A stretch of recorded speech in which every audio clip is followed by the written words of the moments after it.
Kāpēc nejūtas kolagēna efekts? Visticamāk, daudzi no jums jau ir mēģinājuši kādu kolagēnu, bet nav manījuši nekādas izmaiņas vai kaut ko sajutuši. Tam var būt dažādi iemesli. Pirmais – pārāk maza kolagēna deva.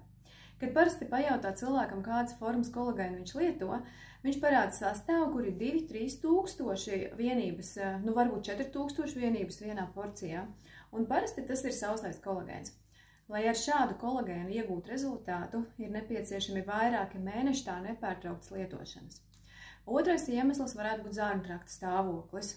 Ja ir problēmas ar gļotādu baktērijām, kolagēns var neuzsūkties pietiekoši labi. Tādēļ vispirms ir jāsaved kārtībā zārņtrakts.